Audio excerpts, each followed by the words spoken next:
Hi Spire fellas, I'm Nadhilwan Rashad, a consultant from Spire Indonesia. Have you noticed recently there's a growing number of electric vehicles in Indonesia? If so, have you ever wondered why? Join me in a quick session of Spire in Minutes as we explore the reason behind this trend. Let's go!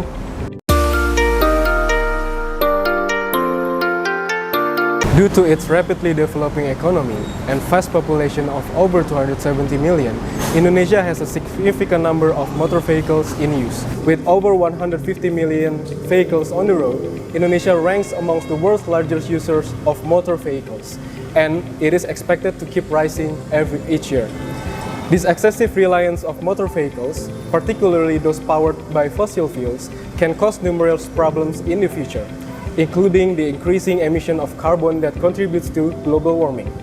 In 2020 alone, Indonesia's energy sector produced 584 million tons of carbon emission, with the transportation sector accounting of 23% of the total emission. To address this issue, the Indonesian government has been promoting the implementation of electric vehicles as a means of reducing carbon emission and the country's dependence on fossil fuels. The Ministry of Energy and Mineral Resources has set an ambitious target of having more than 15 million EVs on road by 2030, with the goal to reach zero emission by 2060.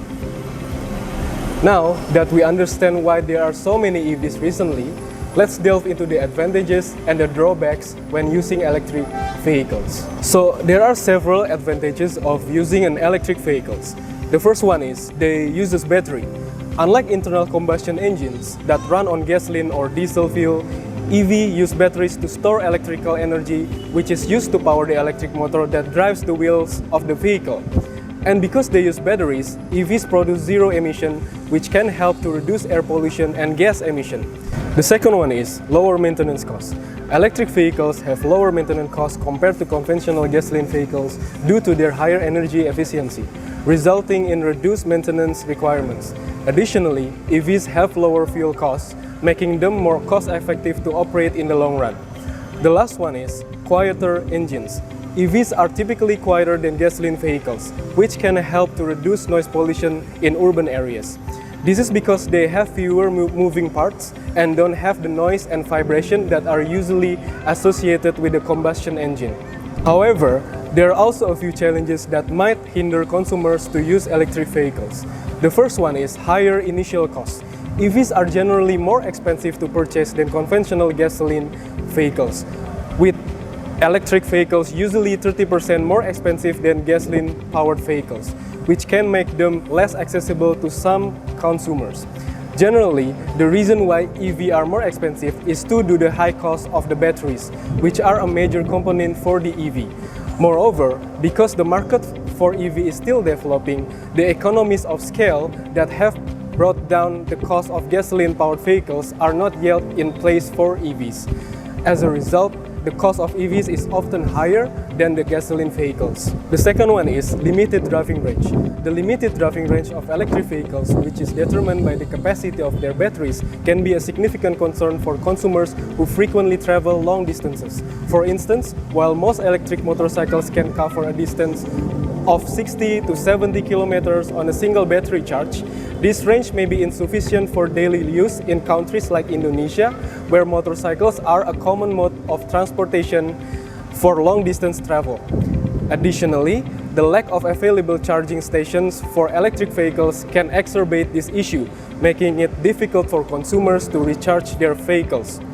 Talking about charging station, we come to our last point, that is limited charging infrastructure. The lack of charging infrastructure in many parts of Indonesia is a significant barrier to the widespread adoption of electric vehicles in the country.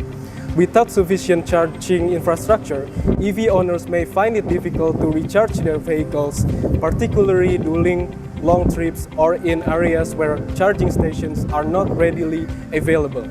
Currently, Indonesia has a limited number of public charging stations. Most charging stations are only available in major cities and still yet available in smaller cities or highway roads for long-distance travel.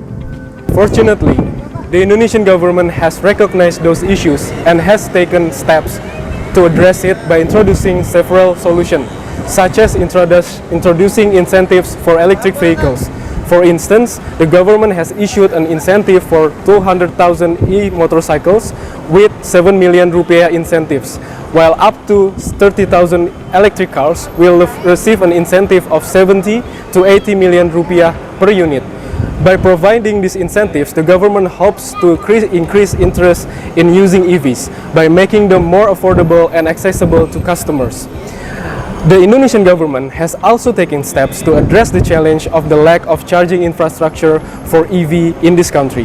Presently, there are 570 publicly accessible charging stations and over 360 battery swap stations located throughout Indonesia.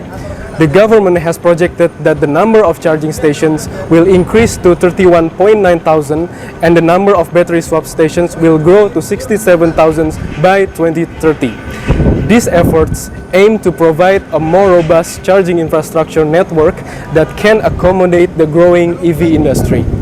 The shift towards electric vehicles also presents a significant opportunity for Indonesian business to adopt new technologies and contribute to government initiatives for a more sustainable future.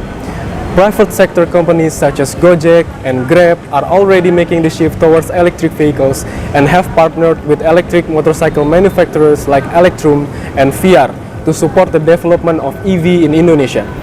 Furthermore, Hyundai, an international car manufacturer, has invested 1.55 billion US dollar to build its first car factory in Southeast Asia in Cikarang, West Java, in a collaboration with the Indonesian government to facilitate the transition from fossil fuels to green energy. On the public sector, Indonesia's abundant reserve of nickel, a crucial raw material for the production of lithium battery used in electric vehicles, position the country as a significant player within the EV battery supply chain. According to United States Geological Survey, in 2021, Indonesia has become the world's top producer of nickel, with commanding 37% share global nickel production. Leveraging this advantage, the Indonesian government aims to establish the country as the leader producer of electric vehicles batteries, driving growth in the sector and contributing to Indonesia's broader economic development goals. As we wrap up, it's clear that the overuse of fuel-based vehicles has led to environmental concern. But with the Indonesian government taking steps to develop green energy and the country's abundant reserves of raw material for electric vehicles, the future is looking bright for Indonesia. So, what role will you have in contributing to a greener future of Indonesia? Do you think EV is the future for transportation in Indonesia? Let me know your thoughts in the comments below. Thank you for watching.